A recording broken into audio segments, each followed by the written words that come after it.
Sometimes I'll get that question, how do I make sure that I'm not going to feel stuck or isolated in one particular academy?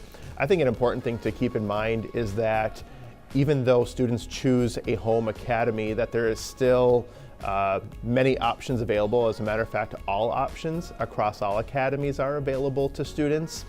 Within each academy, there are 4 programs of study. So basically what that means is that within any one particular academy, there are different areas that students can specialize in. So what we're saying is within that academy, there is a 3-course sequence that we call a program of study. So with our incoming 9th grade class, that will be one of their graduation requirements, is to complete just one sequence, an introductory level course, an intermediate course, and an advanced course. That typically is a semester-long course. We do have a couple courses that are year-long courses, but basically what that means is that through the course of your high school career, to fulfill that program of study, all you're taking are 3 semester classes. So really when you look at the scope of an entire high school career, 3 semester classes is really a short amount of time, and it really leaves a lot of room in the schedule to explore other elective courses across other academies. As we're bringing the academies online, you're hearing about that. Why would we want our students to have to choose an academy or make a decision so early in their young life? And really what I say to that is, no matter what academy is chosen, this is still high school.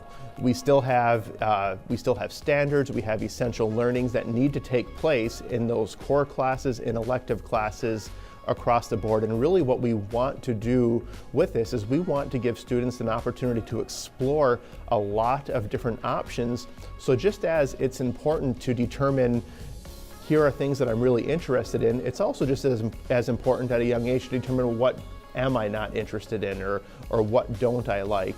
And the one example that I really use a lot is, you think about your core classes. When you think about your core experience, we all did high school, and you think of your English 10 experience or your English 11 experience. What's really cool with the academies is that students are really, I don't view it as being focused or narrowed in a different area. It's really giving students the freedom to choose. When I'm taking those core classes and I think of the applied part of my learning, I now have, say, with 6 academies to choose from, how I want my learning applied. Because thinking the old way, we really don't have control over that, right? A textbook would control how the learning is applied, or solely whatever examples the individual teacher could come up with is how that was applied. Well, now if I'm in a specific academy and we're talking about that flavor or that flair of how we can tie in elements of things that are going to be of interest to that student within the academy, now you're bringing it into the core area, and that's what you want to do, is you want to spark interest, you want to spark engagement, because when we can do that, we're going to see higher levels of student success.